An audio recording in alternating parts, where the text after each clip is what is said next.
மகர ராசி நண்பர்களுக்கு இன்றைய தினம் அலைச்சல்கள் கண்டிப்பாக இருந்துருக்கும். பணவரவுகள் கூடி வரும். ஒரு விஷயத்துக்காக நீங்கள் பிரயாணம் பண்ணுறீங்க. இந்த காரியத்துக்கு போனால் எனக்கு பணம் வரும், எனக்கு இந்த காரியத்துக்கு போனால் எனக்கு லாபம் கிடைக்கும், எனக்கு இந்த காரியத்துக்கு போனால் எனக்கு ஒரு நிம்மதி கிடைக்கும், எனக்கு இந்த காரியத்தில் போனால் நான் எதிர்பார்த்த ஒரு சூழ்நிலை எனக்கு அமையும் அப்படின்னு நினச்சவங்களுக்கு கண்டிப்பாக இன்றைய தினத்தில் வெற்றிகள் கூடி வரக்கூடியதாக இருக்கும்.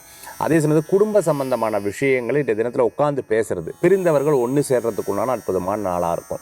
ஃபேமிலியில் இந்த பாயிண்ட் இருக்குது, இந்த ப்ராப்ளம் இருந்துருக்கு, ஸோ நான் இந்த மாதிரி முடிவெடுக்க போகிறேன், இனிமேல் இப்படியெல்லாம் நான் பிளான் பண்ண போகிறேன்னு பேசுறதுக்கு உண்டான நல்ல நாளாக இன்றைய தினம் உங்களுக்கு ஏற்படுத்தி கொடுக்கும். ஒரு சொத்து விற்று அந்த சொத்தின் மூலமாக வரக்கூடிய பணத்தை டெபாசிட் பண்ணுறது, அதே மாதிரி அதை எப்படி தொழிலுக்காக பயன்படுத்துறது போன்ற விஷயங்களுக்காக இன்றைய தினம் உங்களுக்கு யூஸ்ஃபுல்லாக இருந்துருக்கும். அடமானம் வச்ச நகைகள்லாம் மீட்டுறதுக்கு உண்டான ஒரு காலமாக இந்த காலங்கள் உண்டு.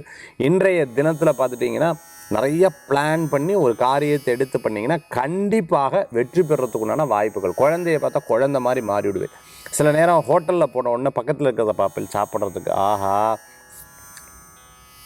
அப்படின்னு கேட்பேன், என்ன சார் அப்படின்னு கேட்பேன். திருப்பி சார் அது என்ன சார் வேணும் அப்படின்னு கேட்டால், ஐயோ அது என்னப்பா சாப்பிட்றாங்க அதையே கொண்டு வா எனக்கும் அப்படின்னு சொல்லி திருப்பி அவள் புரிஞ்சுக்காம, அதாவது நீங்கள் காமிக்கக்கூடிய சில விஷயம், நீங்கள் பேசக்கூடிய சில விஷயம் சில பேருக்கு புரியாமல் இருந்துருக்கும். இன்றைய தினத்தில் மகர ராசி நண்பர்களுக்கு வழிபடக்கூடிய தெய்வம் ஐயப்ப சுவாமி வழிபாடு.